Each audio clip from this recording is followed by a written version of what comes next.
So, happy Sunday, everyone. Thank you for joining us. I do have a special guest to introduce, and her name is Maddie Jasworska. Maddie is the daughter of one of our ministers, Zamira Jasworska, and Maddie has sung here before on a Wednesday. This is the first Sunday, and we're so happy to have Maddie here. Maddie has been an audio engineering and sound production major and is an incredible vocalist, so you're about to experience that. Please welcome Maddie.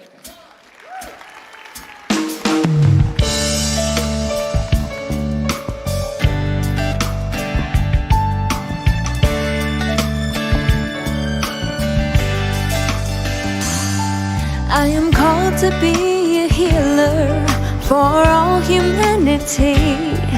I am called to be a dreamer, believe in what can be. I am called to be a maker, be an instrument of peace. I am called to be a dreamer, believe in what can be. I am called to be the prayer, living out the truth you see. I am called to be everything I am called to be. Called to be the glory here on earth so all might see the love and all the beauty that shines in you and me. I am the living, breathing God, and you are one with me. We are called to be.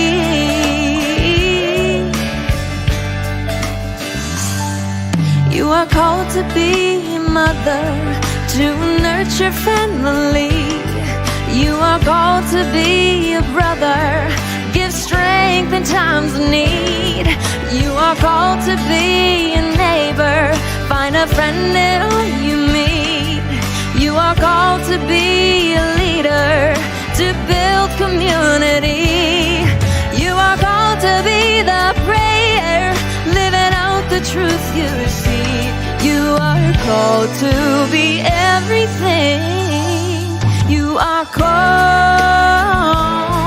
to be.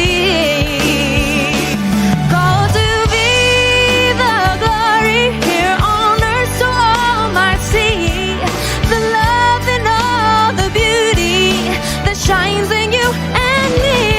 You are the living, breathing God. You are one with me. You're called to be.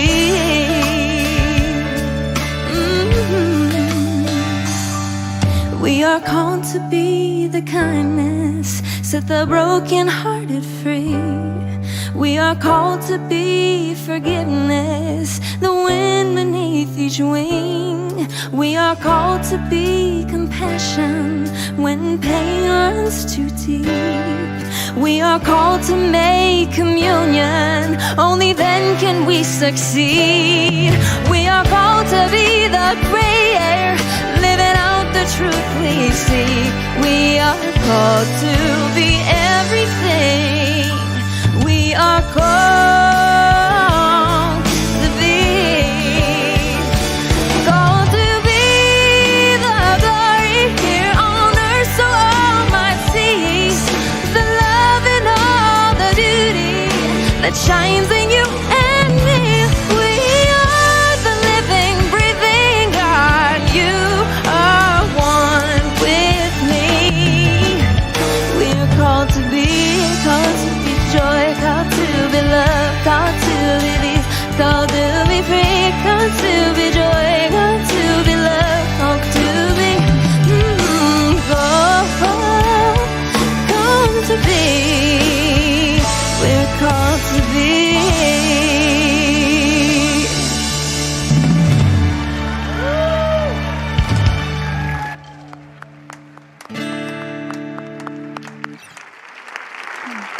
Maddie Jasworska, thank you so much. Don't you want me just to stay in my chair and have her sing a few more songs for us? They're just beautiful, fantastic. Thank you, Tom Litch, for bringing us such a variety of incredible talent here. Thank you to our Mile High Band.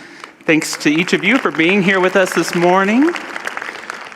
Spiritual sanctuary is such an important part of the work we do as spiritual community. We create it here in our physical sanctuary. We seek to create it virtually, and it's so important in what seems like a mixed up world at times, just to remember that you're loved.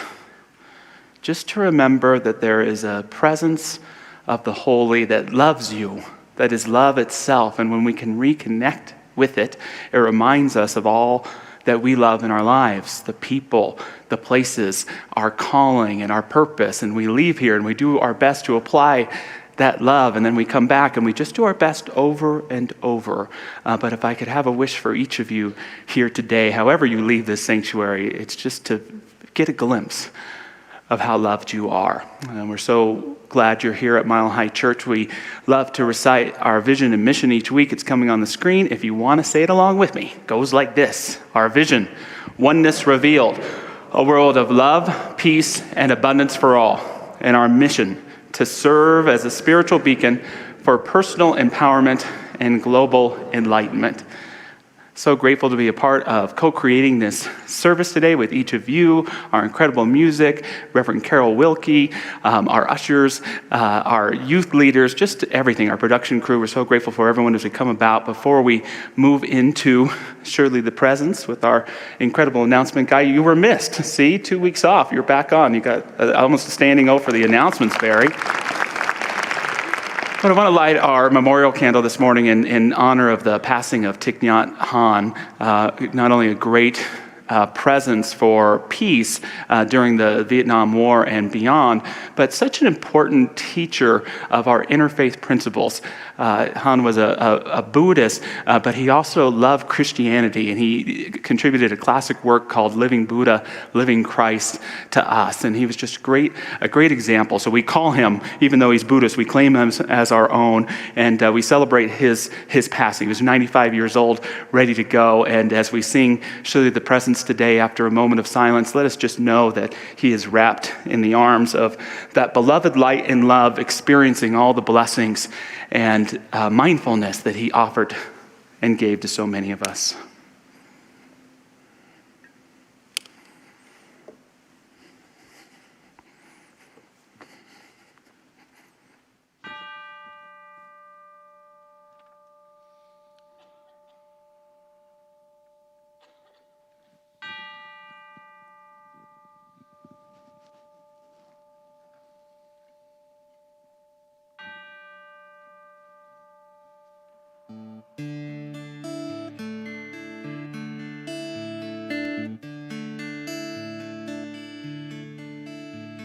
Surely the presence of God is in this place. I can feel the mighty power and the grace. I can hear the brush of angel wings. I see glory on each face. Surely the presence of God is in this place.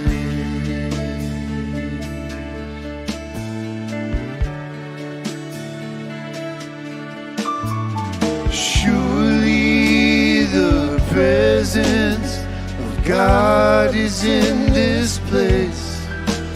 I can feel the mighty power and the grace.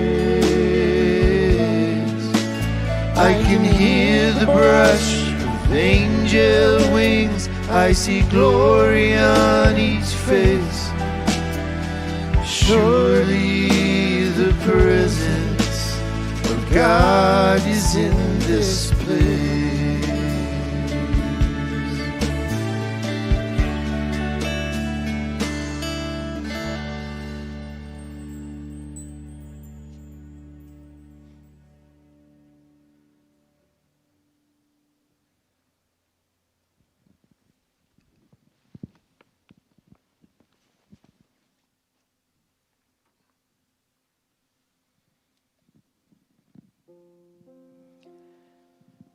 What a joy it is to be together this morning in community.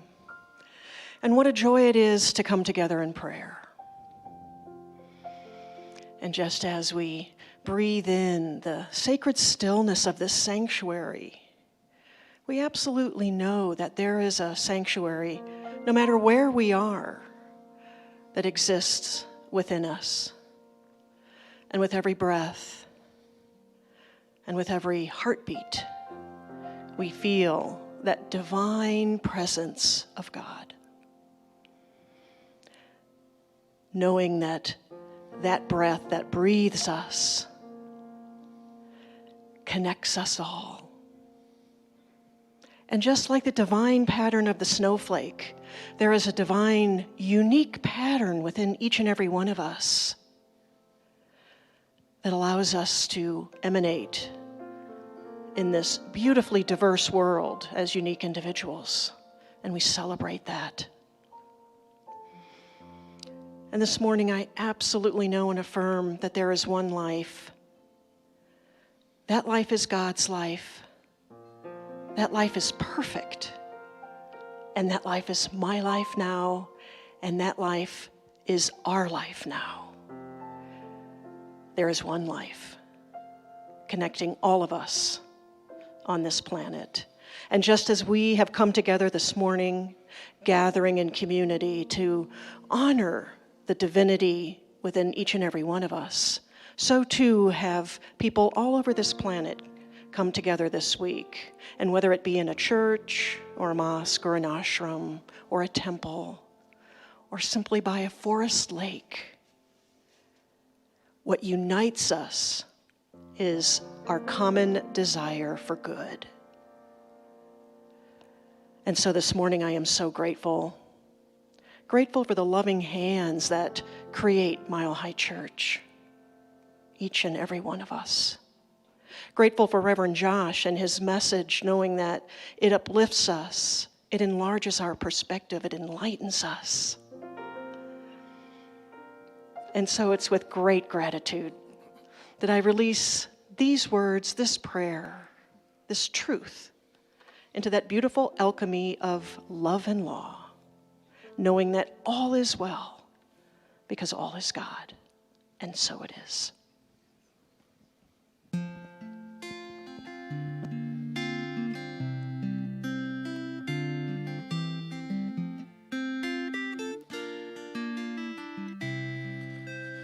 Increase my faith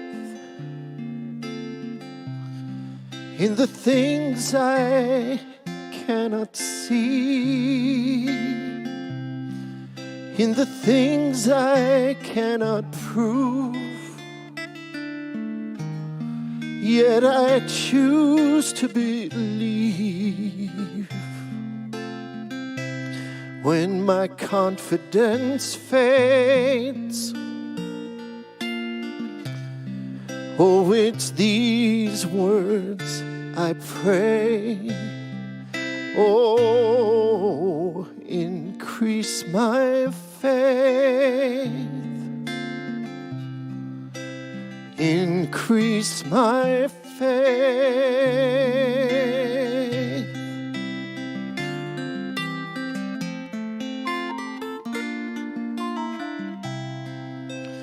Open my mind to the things I need to know, thoughts I need to hold, and the ones I can let go. Help me be wise and see the world through others' eyes. Oh, open my mind, open my mind.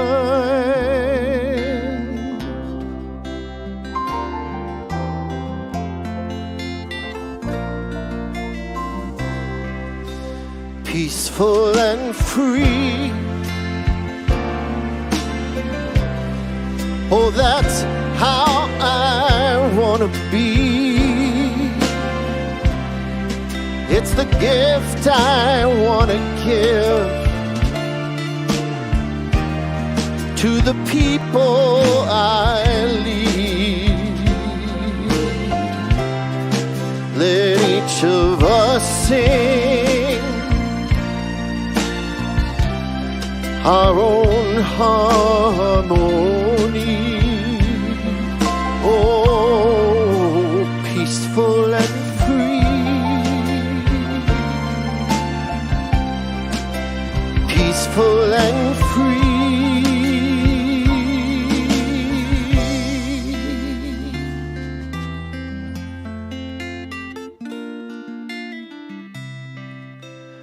Increase my faith in the things I cannot see, in the things I cannot prove, yet I choose to believe. And when my confidence fades, oh, it's these words I pray. Oh, increase my faith, increase my faith.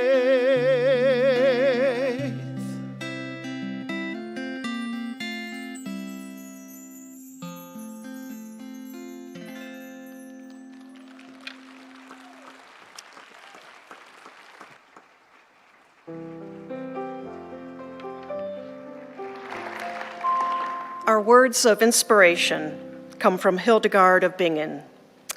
Humankind, full of all creative possibilities, is God's work. Humankind alone is called to assist God and called to co-create. We can set into creation all that is necessary and life-sustaining. And from Eric Butterworth, faith is really your consent to let your own uniqueness unfold and to let that which is attracted by your uniqueness manifest in your life. And our founder, Ernest Holmes, divine guidance is yours for the asking. The answer to any problem which can ever confront you already exists at the center of your being. It is not enough to merely know that divine guidance exists. You must use it. You use it by consciously recognizing the source within yourself and by deliberately calling upon it, expecting it to answer.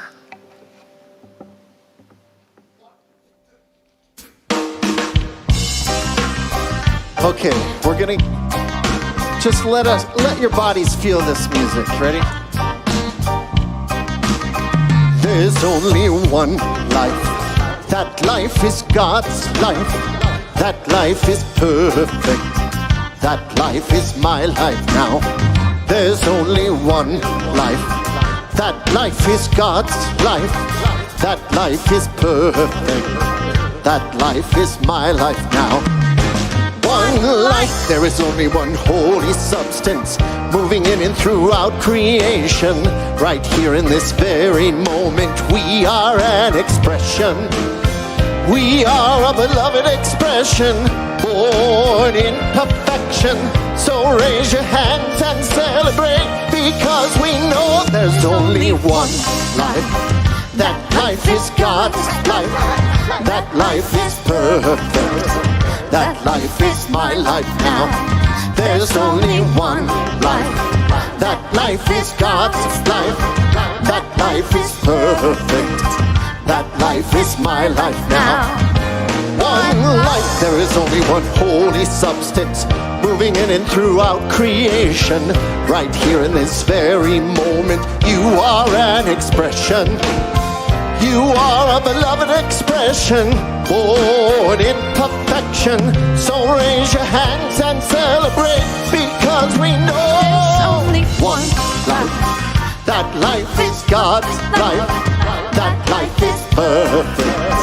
That life is my life now. There's only one life. That life is God's life. That life is perfect. That life is my life now. One life. Yeah.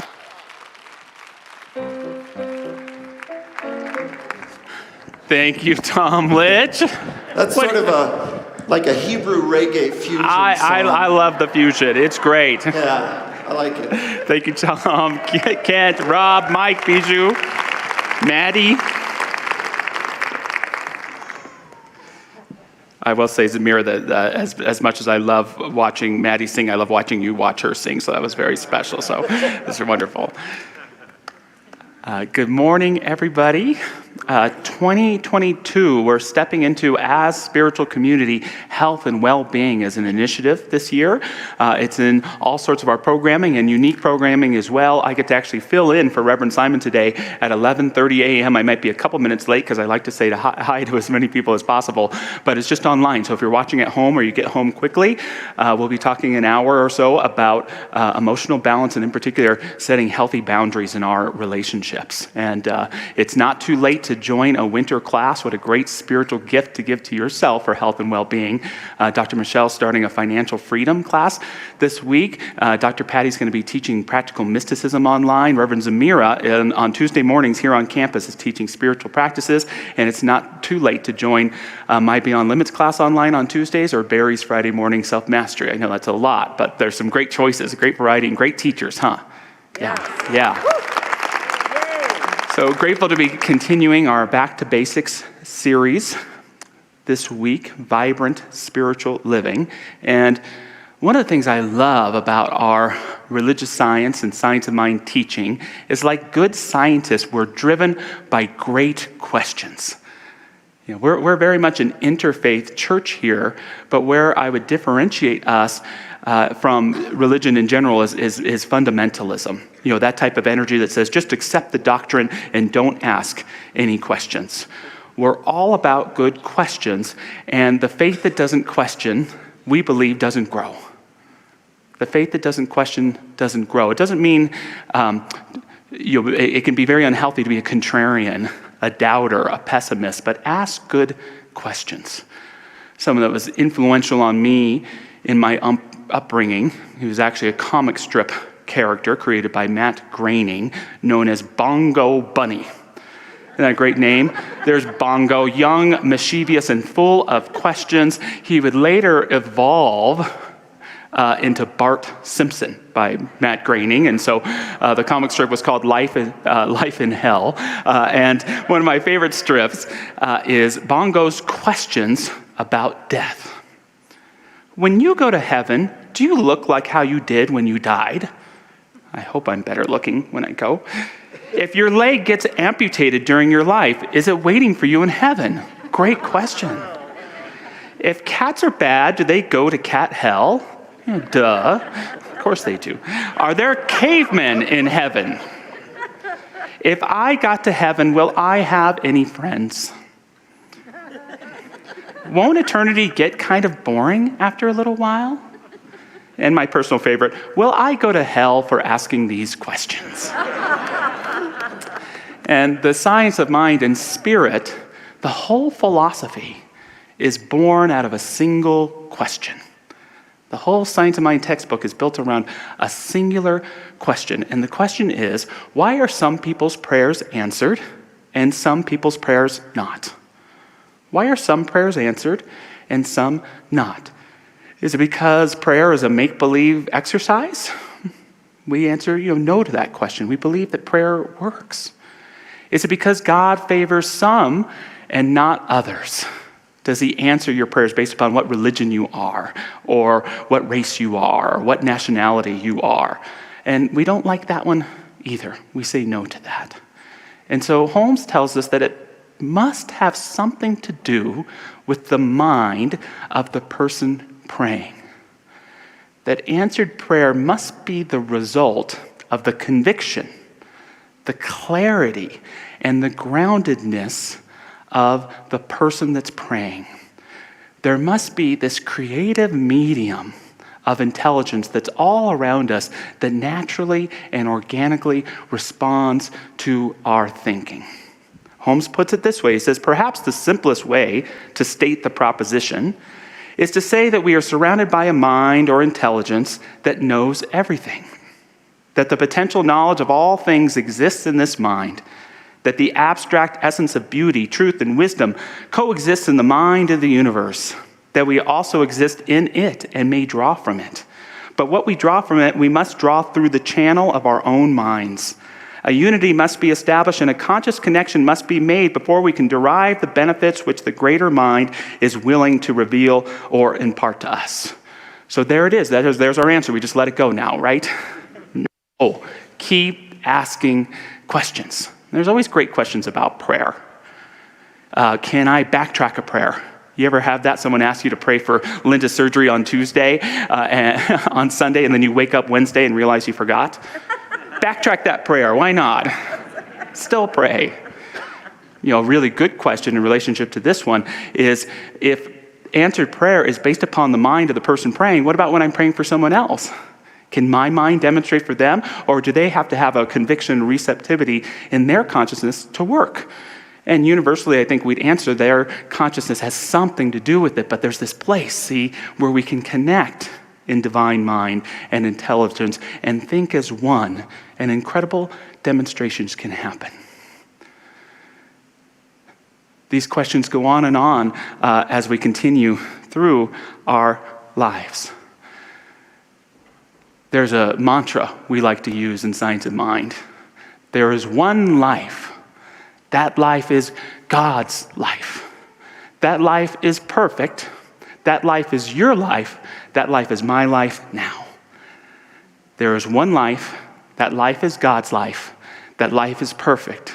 That life is your life. That life is my life now. And I've shortened it today. I've condensed it. One life. God's life. My life now. Say it with me if you choose. One life. God's life. My life now. And it's one thing to say that and to theorize it. It's another to really center yourself in it.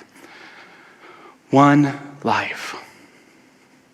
There is a primordial essence which binds us all to this universe that created us. It is the essence of life itself. It expresses in and through all beings, even those of us who forget we're a part of our one life, cannot be separated from this essence. Feel that. One life. God's life. What is God's life? It is the expression of this one life in all of its forms. It is a presence that surrounds us of infinite wisdom, infinite knowingness, infinite love, infinite potentiality. It is the very essence of the highest being, and it belongs and expresses through you and through me. God's life. My life now. My life now. What does that mean? It means now that I feel a sense of this one life, now that I know and recognize God's life, now I can see. Now I can look into my life and have reverence for it and practice this spirit and see it in others and have a mystical experience. Join me for a moment, if you would, by imagining the city of our everyday consciousness. Our everyday consciousness is very busy, just like a city. And it's filled with houses and buildings and neighborhoods, and these all represent our relationships and our work and our hobbies and all the stuff that we do. And there's streets and electric lights, and sometimes there's a lot of traffic on the streets, and we feel out of the flow, and the lights are on all the time that it doesn't seem we can ever turn them off and relax. It gets very busy in this city. And when there's a lot of traffic, we remember that there's sewers and there's back alleys and there's all these rules and regulations, sometimes self-imposed, and they represent sometimes our limited thinking, where we're holding ourselves back. There's so much hustle and bustle, and sometimes the trash crowds on the street corner while we're waiting for the trash people to come, and it's so busy, but we can begin to take our consciousness and begin to rise above it. we can begin to view this city of our everyday consciousness from a higher perspective. And the higher you go, you begin to see, oh, I never quite noticed how that house connects with this neighborhood over there. I never quite realized that there's this little turnoff over here where I can get some rest and some respite. I never quite saw how that law, that rule and regulation I've been putting on myself is holding me back from fulfilling my life's purpose. And boy, I tell you, when I'm in the mix of my city, I'm not grateful for much, but when I see it from a higher standpoint, from a panoramic view, I'm just so grateful. I'm so grateful for the city of my life and these blessings I get. And as you go higher and higher, all of a sudden, you find yourself on this mountaintop of spirit, this place where heaven and earth touch within you, and you experience what the mystics have called the grace of God. One life, God's life, my life now. One life, God's life, my life now. And we're touched by the infinite, and it's then that we can see. Holmes tells us when you give a spiritual treatment, you are doing something that is out of the ordinary. You are introducing the spiritual equivalent into mental conditions which produce physical effects. All that means to say is you start heading down that mountain, you take the consciousness that you gained on that mountain with you. And the traffic starts to lighten up. And your neighborhood gets cleaner. And you start to remember what's most important to you, and you stop just saying you love your loved ones, and you start loving them a little bit more, and you just stop saying I'm grateful for your life, and you bring a consciousness of blessing into it. And it's so powerful, this gift of a prayerful consciousness. It's like building an extra layer of awareness in your life that gives you all the tools and the essence you need to co-create your life with the infinite. Go to this mountaintop daily and remember, the deeper you go, the higher you climb. The deeper you go, the higher you climb, the more your life can be lived not from a fractured, but a whole perspective. Not from a fractured, but a whole perspective. I'd like to distinguish with you this morning, if I can,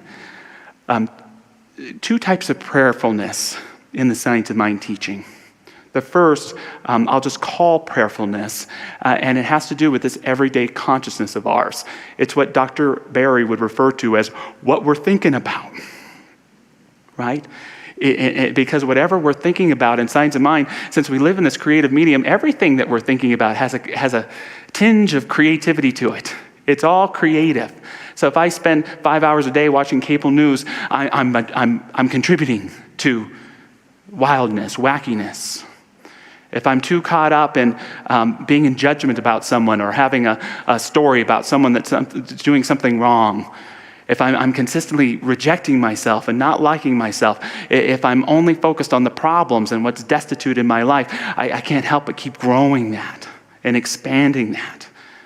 But when I can begin to focus on what matters most to me, on being my true self, on loving the people that I love, on making my church and my city and my country a better place through optimism, without pessimism, but without any illusions, what I'm thinking about, it begins to have this momentum, and life starts to move along with it in an incredible way. So that's just one aspect of prayer, what we're thinking about. It's what we're thinking about. But there's this other sort of prayer. We might call it a capital P prayer. And this is that prayer that happens when we connect with the infinite within ourselves. It's one life, God's life, my life, now. And this spiritual knowing, this mountaintop that we have the gift of climbing when we go deeper within, can give us the ability to see, to know, to understand, to experience ourselves connected with our divinity that allows us to see our lives clearly and truly, and therefore to live them more abundantly with clarity and well-being. And I just want to share with you today three lessons that I've learned from this type of prayer. And the first, it's a little complex, but hear me out. And what I want to say is the history of prayer in your life is God's autobiography in your life, where you look back at those places you prayed, and maybe you didn't call it a prayer, maybe it was a wish or an intention or just a heart's desire that was cultivating in you. That's God's story in your life. Because in what we're thinking about prayer, we can pray for what we want. We can pray for demonstrations. But there's something about this mountaintop prayer that recognizes as much as I know or I think I know what I want, there's something out there. There's this creative intelligence that knows what I want perhaps better than I do. And we can co-create something really powerful together. I remember it was 2010. I was in San Diego, California. It was late Sunday afternoon, and I was at a bar, and I had a beer. Okay, it was 3 beers, and I was standing outside, and the sun was about to set. And I said to myself, Josh, you know, you could be doing something more constructive with your free time. Josh, you could be doing something more constructive with your free time. And have you ever thought something in your head and worried you were getting eavesdropped on? See, the universe was listening. And it wasn't within 2 weeks of that, I was in conversations to take over our center in Seal Beach, California. And my friend April, who lived in Las Vegas, had made a decision that she and her 4-year-old son, Gavin, were going to move to Long Beach, California, which is adjacent to Seal Beach, California. And so as I was getting the job, I would commute the hour or so from San Diego to Seal Beach. And sometimes I'd stay with my friend April. And there was this kid. There was this kid there. And when he'd talk, but even more so, when he'd laugh or when he'd cry, it was like this electric surge in my heart. It was like the scar tissue was getting eaten away. And it was actually almost painful because my heart was being born open. And there was a simple calling, a simple message. Love this boy. Love this boy. Just love this kid. That's all you have to do. And it was a great constructive use of free time. And it was really magical because I had a growing relationship with who is now my wife, April. But my relationship with Gavin was so independent of that. It was so unique that we got to grow up together. And even though I was giving my time, the real gift was this child in my life who began to give me a consciousness in a greater way of what family was. Something that I was not telling God I wanted. Or marriage was. And eventually we would all move in together. And the kid was about 9 years old. And he sat down and he said, Josh, is it okay if I start calling you Dad now? Wow. What a gift. And here's this 9-year-old kid who for 4 years had just been calling me Josh. Never called me Josh since. Isn't that a powerful commitment? I thought when he grew older in teenage years, he would call me different names. But not even that has happened, right?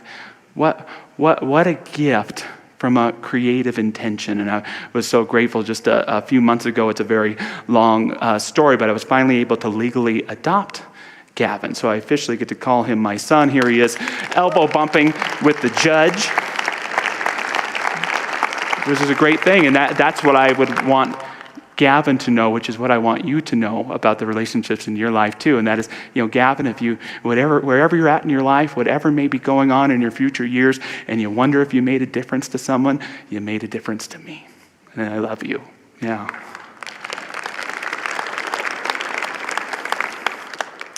Holmes tells us prayer is not an act of overcoming God's reluctance, but should be an active acceptance of his highest willingness. There is a willingness of the Spirit that's in your life that wants to unleash its power of creativity. It can't do it alone. You have to help it.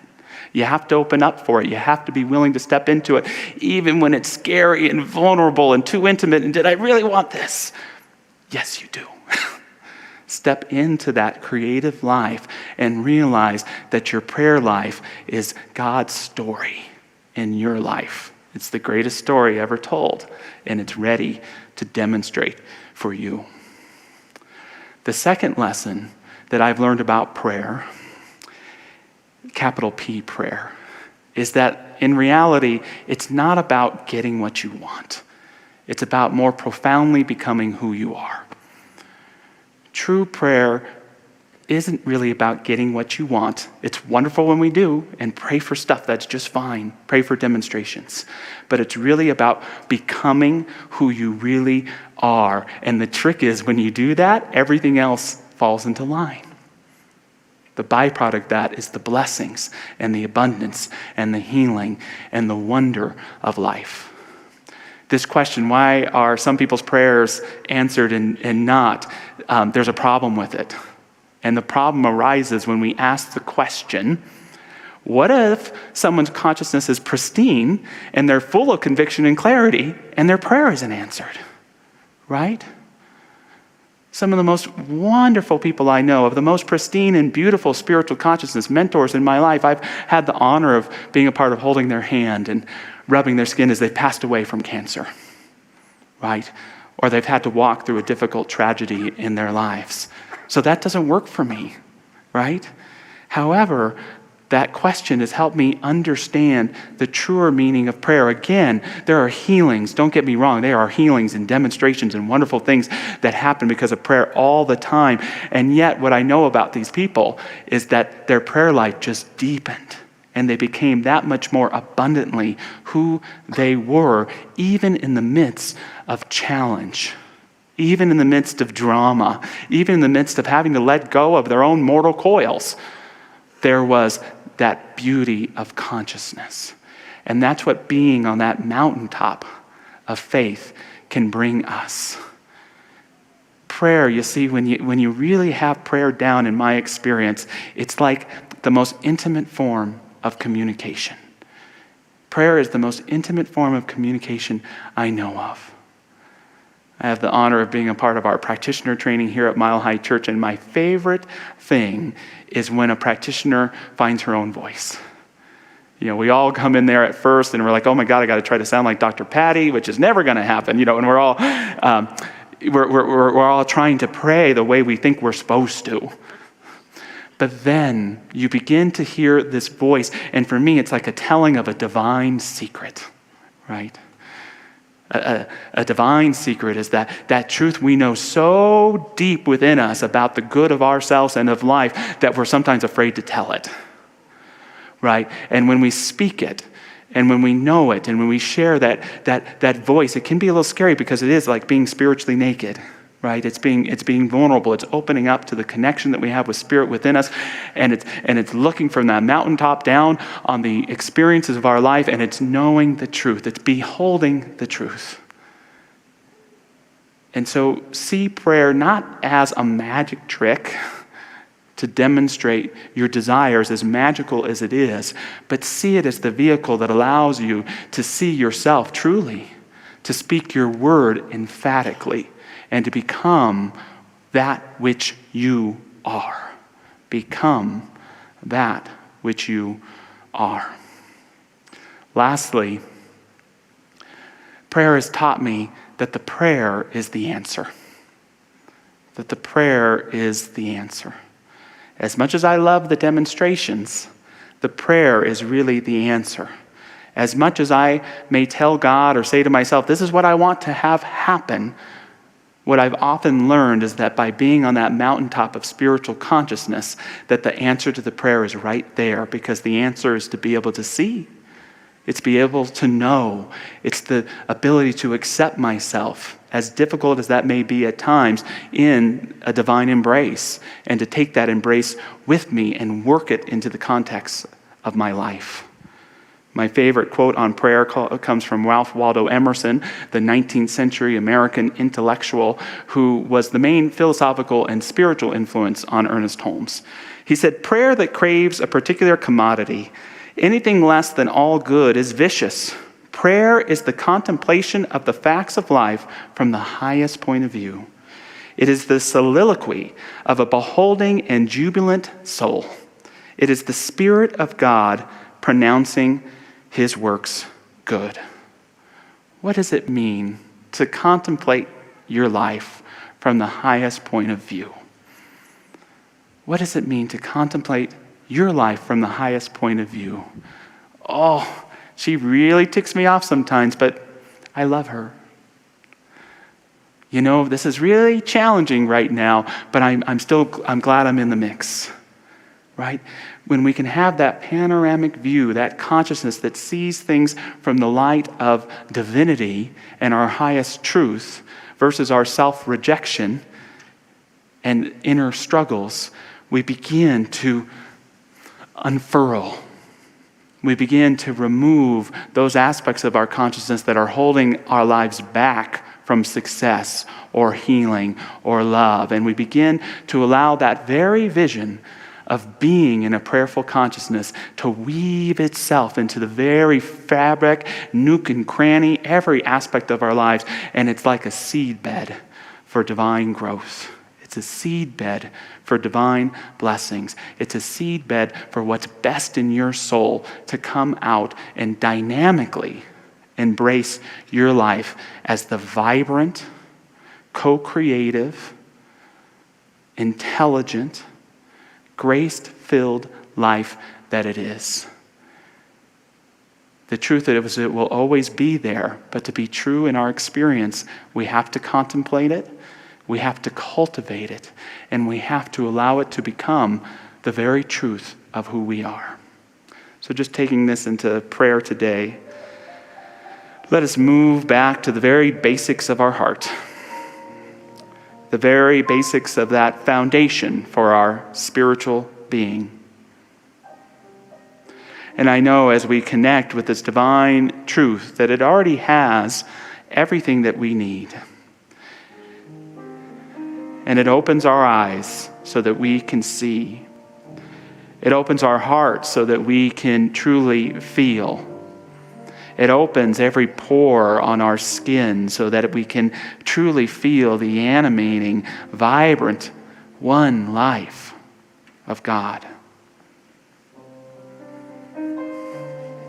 Recognizing that we live in the midst of an infinite intelligence, may we allow this intelligence to fill our very life, to be embodied in our being, and through self-acceptance, through the courage to be honest and authentic, and with a divine willingness to grow, I know that the byproduct of this for each of us is a richer life, is healing in body and in relationships,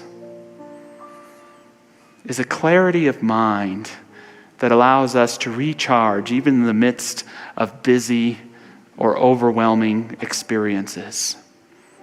This Spirit gives us all we need to have that disposition that suits our heart best, that allows us to live fervently and transparently to that divine gift we have each been blessed with. May we continue to allow God's story, God's truth, to express itself in our lives, to show up as miracles, healings once again, and with that rich experience that reminds us we are one, that there is one life. It is God's life. It is my life now. And so it is. There's only one life. That life is God's life. That life is perfect. That life is my life now. There's only one life. That life is God's life. That life is perfect. That life is my life now.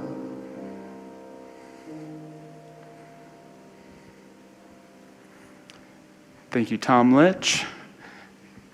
Kent Rautenstrauss on piano. Hey, we love you, Kent. How you doing over there? Thanks for all you do for our spiritual community, for the decades of service that you give us, have given us, and still give us today. Isn't he amazing? Yeah. We love that guy. We love our whole band. We love you. You know, a couple weeks ago, we announced a text to give to help people recovering from the Boulder fires. Our text number is 45888. And if you do Mile High and I think a little space and put fire, you could give a donation. You still can for the rest of the month. But the power of the spiritual community, you know that you've raised almost $10,000 to go and help people who are recovering. And that's what we're looking to do with the money is even if you know anyone, let us know. We're looking to give it directly, but we'll give any extra money to the local branch of the American Red Cross to help folks recover. But isn't that, again, just a wonderful demonstration of spiritual community, how we can pool our resources together to make a difference for those who are going through unimaginable transition right now. All that being said, thank you for everything that you do to support Mile High Church. We had a very successful end of the year, both just in general and financially. We're meeting our budget and exceeding it in some cases. And sure, we absolutely, moving through this crisis, would like more income, but you have taken such good care of your church, and you deserve congratulations for that. Thank you for all that you've given and all that you give to Mile High Church. We are so grateful for you. Give yourself a round of applause if you're willing to do that. You at home as well. And so I invite you to take your gift however you take it and to give it however you gift it. But let's all take it now, physically or metaphorically, as we say our offering blessing together. Divine love, as me, blesses and multiplies all that I am, all that I have, and all that I circulate. And so it is.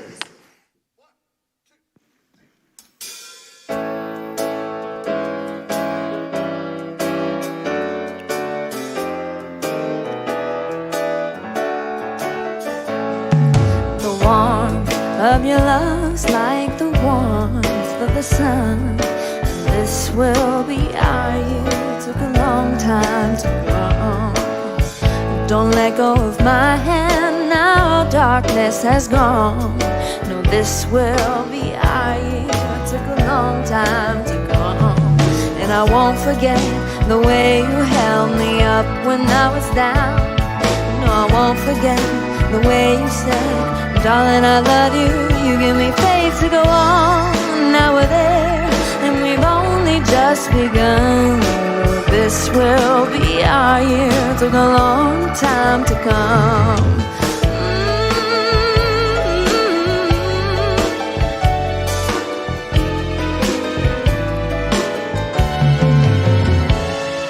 The warmth of your smile, smile for me, little one. This will be our year. Took a long time to come. You don't have to worry, all your worry days are gone. And this will be our year. Took a long time to come. And I won't forget the way you held me up when I was down. No, I won't forget the way you said, darling, I love you. You give me faith to go on. Now we're there, and we've only just begun. Oh, this will be our year. Took a long time to come.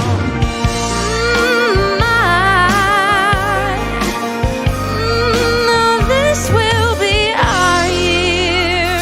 Took a long time to come.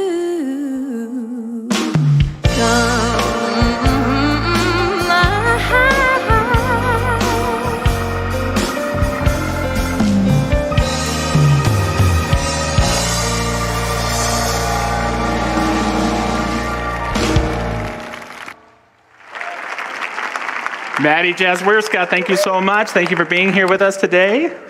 Thanks again to our Mile High Band. Thank you for being with us. Hey, if you're new to our church and you're here in the building, there's a welcome center in the middle of the lobby and just pamphlets all about us all over. If you're watching online, check out milehighchurch.org and you can learn more about us there.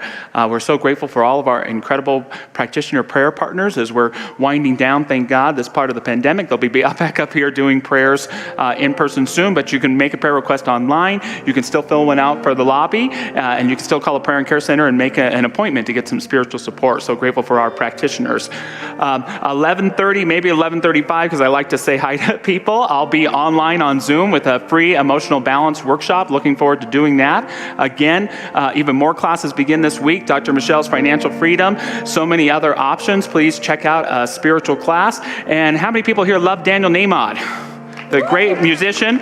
He's here Wednesday, in person, live, 7 p.m., so a great experience, and he's going to be here next Sunday as well. So Dr. Michelle's speaking Wednesday as well. We're looking forward to that. So with that, if you'd like, stand up. We're going to move into singing the peace song, but let us know together. There is one life. That life is God's life. That life is perfect. That life is your life. That life is my life now. Let there be peace on earth, and let it begin with me.